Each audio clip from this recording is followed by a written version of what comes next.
La Calabria cambia colore e da lunedì torna in arancione. Il presidente facente funzioni Spirlì incassa il risultato ma ammette siamo ancora troppo esposti al Covid. In Calabria il Covid sta colpendo pesantemente, mai come in questo periodo si sono registrati così tanti contagi e morti. Nonostante le rassicurazioni c'è carenza di vaccini, la Calabria è sempre ultima nelle somministrazioni ma aumenta il numero dei centri vaccinali. Vertice in prefettura a Reggio Calabria sul tema della sicurezza, si è discusso delle misure adottate per contenere l'avanzata del virus e della campagna vaccinale. Hanno protestato stamattina a Cosenza i dipendenti di Almaviva, una delegazione ha incontrato il prefetto, c'è il timore di nuovi tagli di personale. Ben ritrovati dalla redazione del TG10, oggi una giornata davvero diversa, particolare, perché per tutta la giornata la Calabria è rimasta in bilico tra il rosso e l'arancione. Nel pomeriggio la decisione del Ministero, da lunedì nella nostra regione saranno allentate le misure restrittive, si passa in arancione. Il presidente facente funzioni Nino Spirlì soddisfatto per questo che definisce risultato, ma ammette la nostra regione è ancora troppo esposta al Covid. Vediamo. La Calabria torna in zona arancione da lunedì 12 aprile, l'ordinanza firmata dal Ministro della Salute Roberto Speranza. Dall'inizio della prossima settimana restrizioni allentate, ma vediamo cosa cambia. Resterà il coprifuoco, dunque vietato circolare dalle 22 alle 5 del mattino. Si potrà circolare all'interno del proprio comune senza autocertificazione, che resta in vigore per gli spostamenti fuori dal comune di residenza o fuori regione. Riaprono le attività commerciali, compresi parrucchieri ed estetisti. Cambia poco per bar e ristoranti, che potranno lavorare solo con l'asporto. Fino alle 18 i bar, i ristoranti chiuderanno alle 22. Nessuna restrizione per le consegne a domicilio. Chiusura dei centri commerciali nei giorni festivi e prefestivi. Restano chiusi musei e mostre. Per la scuola studenti in presenza fino alla terza media. Didattica a distanza al 50% fino al 75% negli istituti superiori, chiuse le università, riduzione del 50% per il trasporto pubblico, sospensione delle attività quali sale giochi e sale scommesse, chiuse piscine e palestre, teatri e cinema, aperti i centri sportivi. Il presidente facente funzione della regione Nino Spirlì, dopo la comunicazione ufficiale da Roma del cambio di colore per la Calabria, ha detto il comportamento della nostra gente, rispetto delle norme, l'aiuto delle forze dell'ordine, di tutti gli addetti alla sicurezza, quel senso di responsabilità che abbiamo via via cresciuto, hanno prodotto un importante risultato, ma aggiunge siamo ancora troppo esposti al Covid. La terza ondata ha peggiorato la situazione in Calabria. Se confrontiamo i numeri del 9 febbraio con quelli di oggi, ci rendiamo conto che negli ultimi 60 giorni il Covid ha dilagato, in particolare in alcune province. Di conseguenza sono aumentati in maniera esponenziale ricoveri e decessi. Vediamo.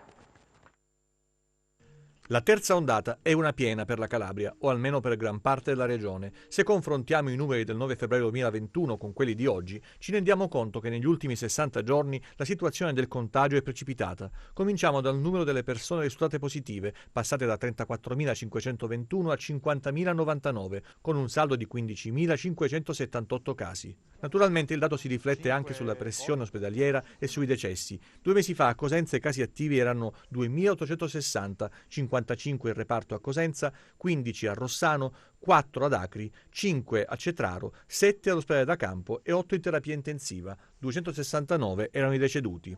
Oggi a Cosenza i casi attivi sono 6.002, 134 il reparto a Cosenza, 18 a Rossano, 14 ad Acri, 20 a Cetraro, 0 all'ospedale da campo, 17 in terapia intensiva e i deceduti sono 390. A Catanzaro i casi attivi erano 1746, 19 il reparto a Catanzaro, 7 il reparto alla Lamezia Terme, 9 al Mater Domini, 5 in terapia intensiva. I deceduti erano 91. Oggi a Catanzaro i casi sono 2732, 55 il reparto a Catanzaro, 10 alla Lamezia Terme, 28 al Mater Domini, 13 in terapia intensiva e 106 sono i deceduti.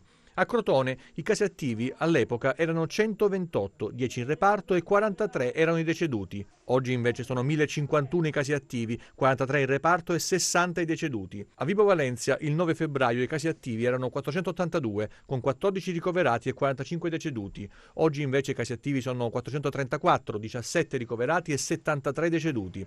A Reggio Calabria i casi attivi 2 mesi fa erano 1960, 86 in reparto a Reggio Calabria, 12 a Gioia Tauro, 11 in terapia intensiva e 182 deceduti. Oggi invece sono 1510 casi attivi, 92 in reparto all'azienda ospedaliera, 17 al presidio di Gioia Tauro, 8 in terapia intensiva e 254 sono i deceduti. In definitiva, negli ultimi 60 giorni le province di Cosenza, in particolare Catanzaro e Crotone, hanno pagato un prezzo altissimo in termini di contagi, ricoveri e decessi, meno invece Vibo Valentia e Reggio Calabria. Su base regionale, dai 630 decessi si è passati agli attuali 883, 253 in più in soli 60 giorni.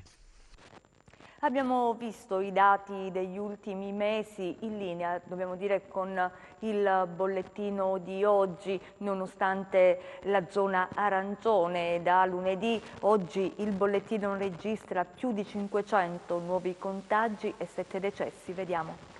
In Calabria nelle ultime 24 ore sono stati effettuati 3.470 tamponi, 512 nuovi contagi, in particolare Cosenza 211, Catanzaro 109, Crotone 68, Vibo Valentia 46, Reggio Calabria 78. Il totale dei ricoveri in regione è di 465, terapia intensiva 39, decessi oggi 7. E gli ospedali sono in affanno. A Cosenza 5 reparti convertiti in reparti Covid, 130 le persone che sono ricoverate e quindi insomma ci sono dei posti letto gran parte occupati, pazienti quotidianamente in attesa anche al pronto soccorso. Abbiamo visto le ambulanze in fila in questi giorni, ma vediamo com'è andata questa mattina.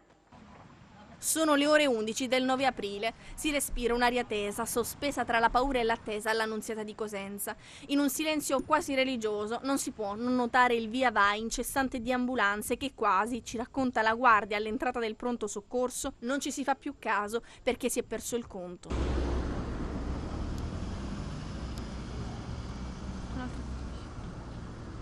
Una scena che si ripete come un boomerang da giorni a testimoniare il difficile momento che sta vivendo il nosocomio Bruzio, provato dal flusso di pazienti provenienti da tutta la provincia. Ed è evidente, il Covid c'è e si sta facendo sentire con tutta la sua violenza, ma ci sono tante altre patologie non Covid e tanti familiari dei pazienti che si aggirano per ore, giorni, nelle zone adiacenti al pronto soccorso, in attesa di avere notizie. C'è chi è arrabbiato, chi stanco, chi rassegnato. È negativo al tampone. Negativo. Ha fatto la trombosi nella gamba, ha 3 infarti al cuore e uno polmonare e non vogliono manco ricoverarla per vedere cosa deve essere controllata. E ora sua madre dov'è? All'ospedale al corridoio ad aspettare un miracolo che qualcuno viene a prenderla. Questo sta facendo. Lacrime che fanno trasparire negli occhi dei familiari la paura perché il Covid a chi è ricoverato lo ha privato di ogni tipo di contatto con le persone care, una carezza, uno sguardo di supporto. Difficile d'altro canto immaginare lo sforzo sovraumano che i pochi medici in servizio nel pronto soccorso stanno affrontando in queste ore. Servono più sanitari, occorre personale perché il Covid, come le altre patologie, non si ferma. C'è mia madre ricoverata di ieri sera mi ha chiamato la dottoressa e non riesco a rintracciare perché devo vedere se me la devo portare. Io non lo so che devo fare, non lo so. Non si è ancora riusciti a individuare nuovi posti letto al momento, solo promesse. Abbiamo visto la situazione all'Annunziata. L'europarlamentare Laura Ferrara insiste e dice ciò che anche molti sindaci da qualche giorno tornano ad avanzare come ipotesi, ossia utilizzare l'ospedale da campo. Vediamo. L'ospedale da campo oggi è efficiente centro vaccinale, ma cresce la richiesta di sindaci e istituzioni politiche per trasformarlo in ospedale da campo dopo l'impennata di ricoveri nelle ultime settimane nel Cosentino. A distanza di giorni, ma con un quadro emergenziale ancora più preoccupante, per non dire drammatico, mi trovo a rivolgere il medesimo appello all'azienda ospedaliera e all'ASP di Cosenza, ovvero riconvertire l'ospedale da campo di Vagliolise alla sua originaria funzione, ricovero per pazienti Covid. Medesima richiesta peraltro è arrivata anche ieri da parte dei sindaci di Cosenza, di Castrolibero, di Rende e di Montalto Uffugo.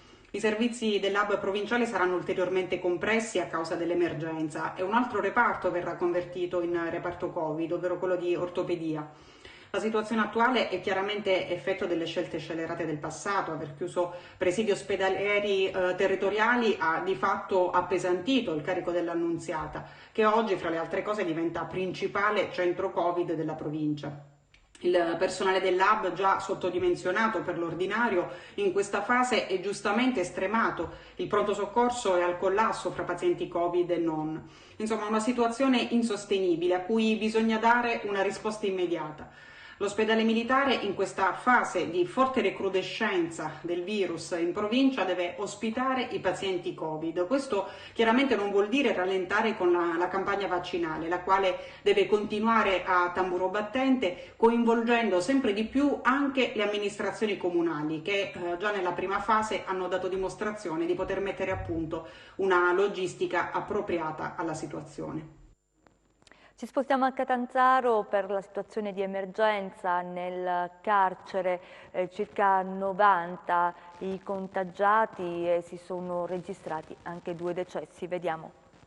Il Covid colpisce duramente all'interno della casa circondariale di Catanzaro, dove si contano circa 90 positivi e 2 vittime. C'erano 3 detenuti ricoverati già nei giorni proprio successivi al contagio all'interno del carcere, sono stati subito ricoverati per dei problemi di respirazione e poi nel corso già da una decina di giorni in ospedale 1 è rientrato e 2 purtroppo si sono aggravati e quindi sono deceduti, uno proprio ieri, quindi la cosa ci ha un po' turbati ovviamente.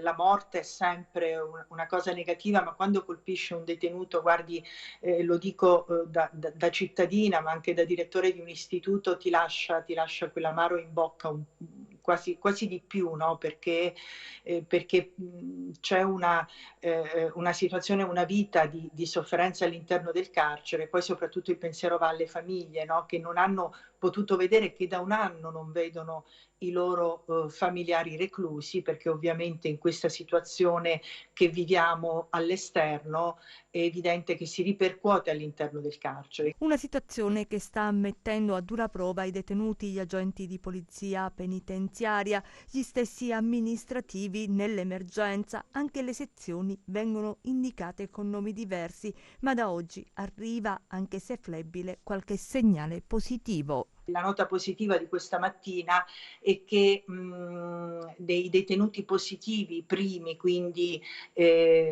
positivi che abbiamo avuto all'interno del carcere, 10 si sono negativizzati, quindi il numero dei positivi è sceso, quello del personale è rimasto per fortuna invariato, quindi adesso c'è da tenere i nervi saldi, lo dico con grande sincerità, perché è una situazione quasi da incubo, però devo dire che dobbiamo cercare di essere forti, a cominciare dal direttore, ma tutto il personale che ringrazio, perché guardi, per i medici e infermieri, per carità, il ringraziamento è dovuto ed è un po' scontato, tra virgolette, ma il personale di polizia che si trova ad operare all'interno delle sezioni positive, perché ormai così le chiamiamo, le definiamo, prima erano sezioni di media sicurezza, di alta sicurezza, adesso sono diventati sezioni positive, sezioni di quarantena, sezioni di negativi, quindi anche il linguaggio è è cambiato, e quindi devo dire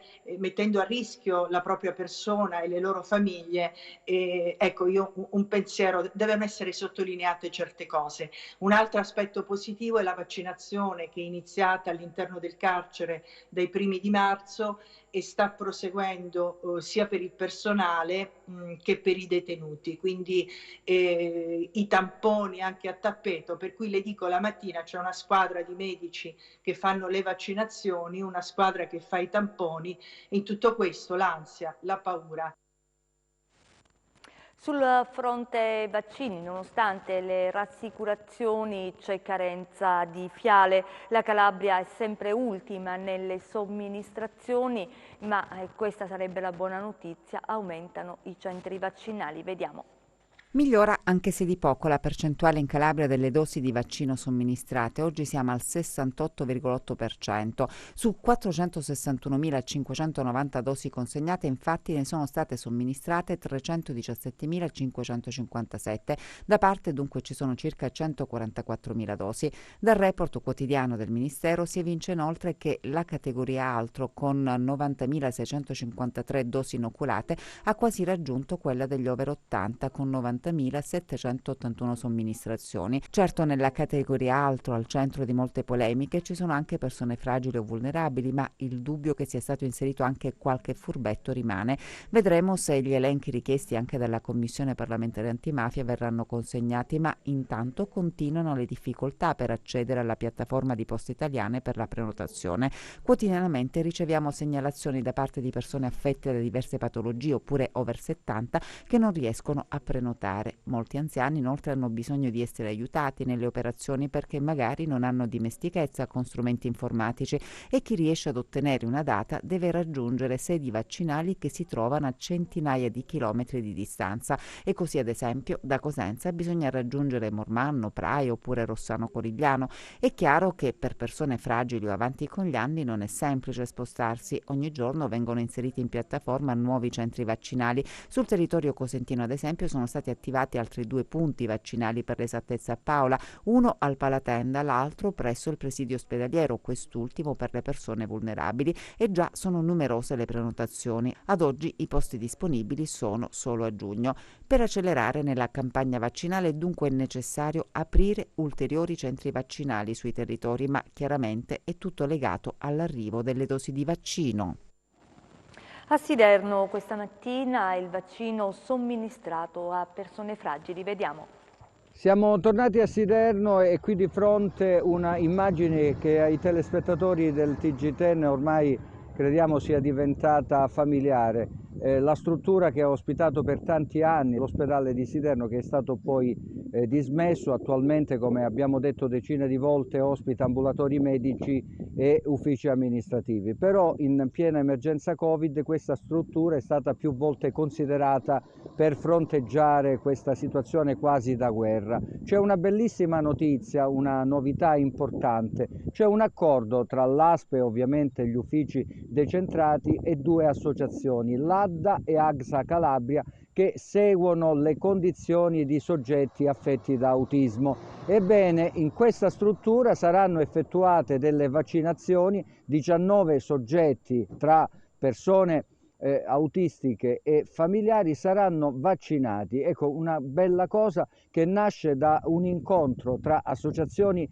private e pubblico. Questa è davvero una bella notizia che dà certamente speranza in questa fase storica molto difficile per l'Italia, ma anche per questo lembo di terra calabrese.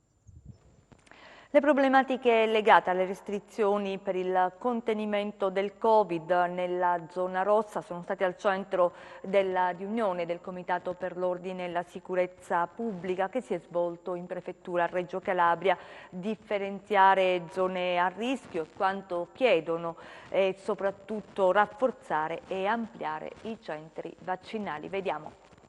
Riunione del Comitato Ordine e Sicurezza in Prefettura a Reggio Calabria per proporre, visto l'andamento dei contagi che è in calo nella provincia reggina, la decisione dei colori per eventuali chiusure anche all'interno dei confini regionali. Quello che abbiamo proposto è che le chiusure, i diversi colori da regione a regione siano anche all'interno delle regioni stesse, nel senso che se la città metropolitana di Reggio Calabria ha un numero di contagi basso, non può pagare purtroppo per quelle che sono situazioni più gravi all'interno di altre province, e quindi diversificare dentro la regione da provincia a provincia. Noi non possiamo continuare a chiedere sacrifici ai nostri concittadini, ai nostri imprenditori, ai nostri artigiani, ai nostri commercianti, senza dare loro un orizzonte, senza dire loro quando questa storia finirà.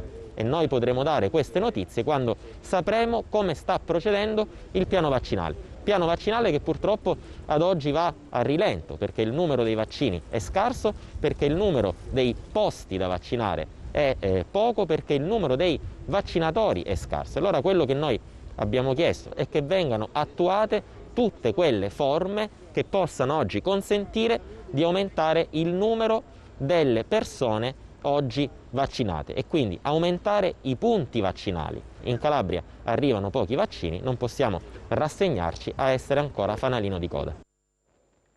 Cambiamo argomento, parliamo di lavoro e di proteste e di vertenze. Il sit-in questa mattina in piazza 11 settembre promosso dai sindacati in concomitanza con lo sciopero dei dipendenti Almaviva. Una delegazione ha incontrato il prefetto Guercio. Vediamo. Quelle che vi mostriamo sono le bandiere posizionate in piazza 11 settembre a Cosenza dai dipendenti di Almaviva Contact. Una delegazione ha incontrato il prefetto per esporre la problematica che interessa circa 3.000 lavoratori in tutta Italia. 8 ore di sciopero, 3.600 lavoratori nei confronti di un'azienda arrogante che mortifica il lavoro e mortifica i lavoratori di Almaviva stessa. L'azienda ha erogato un regolamento in cui penalizza non solo la parte economica e salariale dei lavoratori, ma penalizza soprattutto la parte dell'orario di lavoro, aumentandolo e nello stesso tempo togliendo dei giorni di ferie permessi. Questo è inaccettabile. Il sindacato e i lavoratori sono sul piede di guerra, indignati e mortificati da questo comportamento scellerato e arrogante dell'azienda. Speriamo e vogliamo, e la nostra richiesta oggi fatta al prefetto, che la proprietà si sieda al tavolo sospendendo questo regolamento unilaterale e mettendo in campo le forze e le energie che il sindacato sa dare, che i lavoratori possono e devono dare nei confronti di un'azienda che può in questa prospettiva futura migliorare la parte economica. Ancora per le proteste, stamattina i tirocinanti in piazza a Catanzaro e a Roma chiedono la stabilizzazione. Vediamo. Lavoro! Lavoro! Lavoro! Nuova protesta dei tirocinanti degli enti locali calabresi hanno manifestato questa mattina a Catanzaro mentre una delegazione ha raggiunto Roma per un sit-in davanti al Ministero del Lavoro. Sono in tutto 7.000 e da oltre 10 anni aspettano la stabilizzazione. Questa mattina hanno consegnato un documento al viceprefetto. Noi sollecitiamo appunto Roma affinché dia attraverso il Recovery Fund ci prospetti una soluzione dignitosa. Ci auguriamo che stamattina anche i colleghi a Roma riescano ad ottenere qualcosa per noi e quindi siamo qui in protesta da Roma a Catanzaro per dimostrare tutto il nostro disagio e affinché si sensibilizzino le istituzioni per risolvere questa questione che dura da 10 anni. Anche durante la pandemia hanno continuato a lavorare negli enti locali, ma ribadiscono senza diritti. Oggi si sono fermati in segno di protesta e questo è un segnale importante perché quando si fermano 7.000 tirocinanti in Calabria si ferma una parte della macchina della pubblica amministrazione che è sorretta da soggetti che non vengono tutelati, che non hanno diritti riconosciuti ma hanno competenze acquisite. Negli anni solo promesse, ma ad oggi, pur svolgendo mansioni importanti negli enti locali, nulla, sottolineano, è cambiato. Ci stanno facendo un sacco di promesse, però sinceramente non vediamo niente di concreto. Quindi noi vogliamo un lavoro per quanto riguarda per mantenere i nostri figli, mantenere la nostra famiglia, un lavoro in cui possiamo pure non avere le ferie come tutti gli altri. Quindi vorremmo un lavoro stabile, un lavoro in cui possiamo vivere. La cronaca: 300 tonnellate di pellet con marchio contraffatto trovati all'interno di un impianto di produzione a Paterno Calabro sono stati sequestrati dalla Guardia di Finanza di Cosenza, che ha denunciato in stato di libertà un imprenditore con l'accusa di contraffazione. Vediamo. Ecco l'enorme quantitativo di pellet contraffatto, oltre 300 tonnellate, rinvenuto dalla Guardia di Finanza di Cosenza all'interno di un impianto di produzione a Paterno Calabro. Le fiamme gialle hanno individuato lo stabilimento dislocato su una superficie di oltre 10.000 metri quadri dopo una serie di sopralluoghi e appostamenti. I finanzieri hanno accertato che l'azienda boschiva non aveva le previste autorizzazioni per l'utilizzo del marchio N+A1, marchio che garantisce elevati standard qualitativi del pellet. Hanno così perquisito il sito, rinvenendo ingenti quantitativi del prodotto sia in forma sfusa che all'interno di involucri della capienza di 15 kg, per un totale, come dicevamo, di oltre 300 tonnellate. I sigilli sono stati apposti sull'intero impianto di produzione, visto che l'azienda si occupava esclusivamente della lavorazione del pellet. Questi i macchinari e la strumentazione tecnica, dove era collegata una bobina della lunghezza di oltre 2000 metri contenente circa 130 sacchetti compressi con marchio contraffatto. Dalla disamina delle fatture fiscali è stata quindi ricostruita la filiera produttiva illegale, al cui vertice era posta la società ispezionata. Quest'ultima, dopo aver acquistato le materie prime da fornitori situati nell'area silana, le trasformava in prodotti finiti, successivamente rivenduti a prezzi più vantaggiosi rispetto agli standard del mercato ad una fitta rete di attività commerciali al dettaglio situate nelle province di Cosenza e Catanzaro. Una successiva perizia tecnica ha confermato la contraffazione del logo originale, stabilendo inoltre che il pellet sequestrato aveva caratteristiche qualitative inferiori rispetto a quelle oggetto della certificazione. Il produttore, infatti, prima dell'immissione in commercio deve dimostrare di aver impiegato legname di pregio e di non aver aggiunto sostanze tossiche. Adesso il titolare dell'impianto di produzione è stato denunciato a piede libero alla Procura della Repubblica di Cosenza per il reato di contraffazione. Come sempre, a questo punto il nostro TG, l'appuntamento è con le notizie dalla borsa.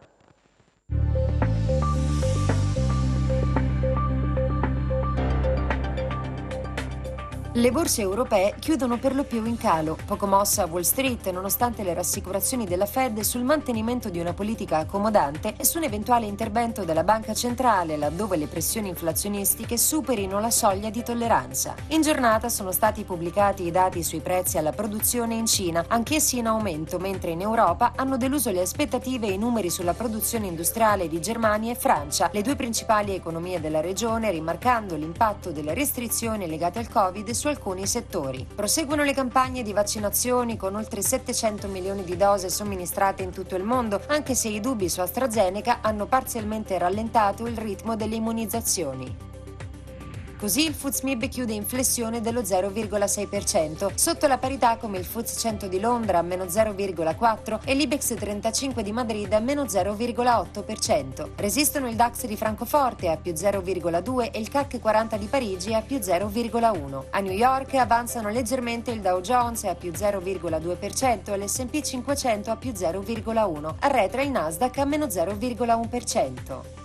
Sul Forex l'euro-dollaro viaggia a 1,189, il cambio tra biglietto verde e ieni a 109,7. Poco mosse le quotazioni del greggio, con il Brent a meno 0,2% a 63,1 dollari e il WTI a meno 0,2 a 59,5 dollari al barile. Rendimenti in rialzo sull'obbligazionario, con lo spread BTP Bund in aumento sopra 103 punti base e il tasso del decennale italiano allo 0,73%, nonostante il buon esito dell'asta di bot annuali che ha visto il Tesoro collocare l'intero ammontare di titoli con scadenza aprile 2022 per 7 miliardi. Tornando a Piazza Affari, tra le big cap chiudono positive soprattutto Buzzi a più 1,4%, Nexi e Amplifon a più 1,2%, sottotono Saipem a meno 3%, Telecom Italia a meno 2,6%, Inuit a meno 2,4%. Grazie e buon proseguimento di serata. Chiudiamo con le previsioni del tempo.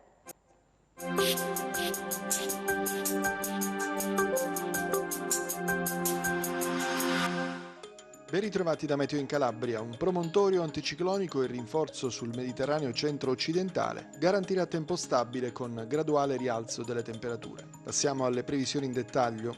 Domani ancora cielo sereno o poco nuvoloso con possibile transito di velature nel corso della giornata. Temperature in generale lieve aumento. Passiamo a mari e venti.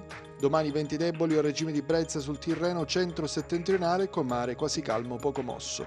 Ventilazione dei quadranti meridionali moderata sullo Ionio e su basso Tirreno con mare poco mosso.